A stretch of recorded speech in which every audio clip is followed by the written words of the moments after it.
Okay, today we're talking about pruning young trees in your yard. We're about to enter pruning season as the weather cools down in our state, and so we wanted to share a few tips to help create trees that are growing straight up with a dominant leader in the center rather than trees that are growing out like a shrub or a bush. And so the most important thing to do is figure out what is the leader on your tree going to be.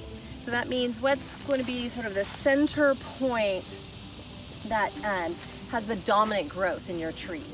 And you want to make sure that all the other growth is shorter or lower than that. So if we look at this particular live oak, we'll see that starting down here at the base, as we go up, the center leader is right here. And there are some parts and points where other branches are competing with it. They're getting taller or almost as tall as our central leader. We want this leader to be the tallest growth on our oak.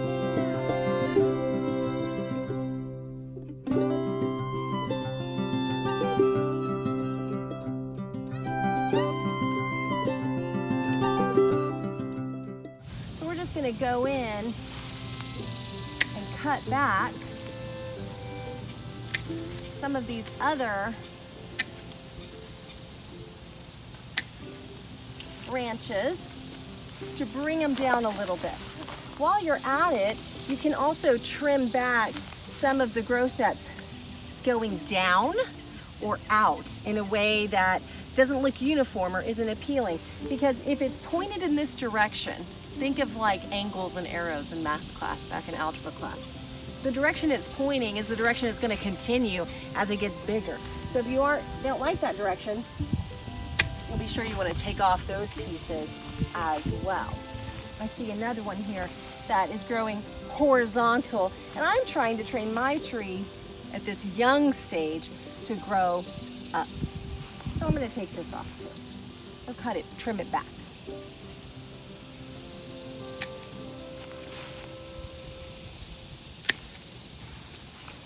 Okay, now here's our leader again, going back to making that dominant leader. And I have two pieces here, and as you can see, this is the piece that's straighter that I want to really be the leader on the tree. So I'm going to cut back this other branch that has actually grown taller than my leader.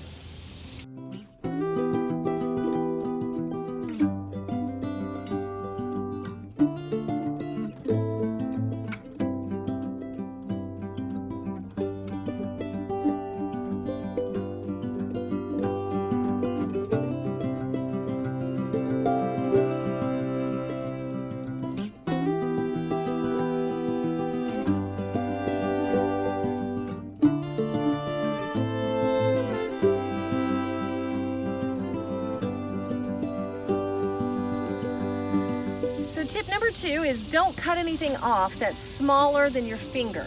Those small branches aren't going to compete for growth, and the tree actually needs the leaves that are on them for photosynthesis. So you want to be cutting off branches that are bigger than your finger. And the last tip is remove any crossing branches. You want all of your branches moving in one direction. So let me find an example. For example, this whole branch is moving this way and the top piece is starting to cross. It's bigger than my finger, so I'm going to go ahead and prune it off and get all of those branches moving in the same direction. Sometimes in the center of the tree, you'll find more crossing that you can prune off. And those are the right ones to remove. So just a few tips on creating an attractive young tree in your yard that will grow into a big, full, healthy, and symmetrical tree. Find a leader, don't prune anything smaller than your finger, and remove all the crossing branches.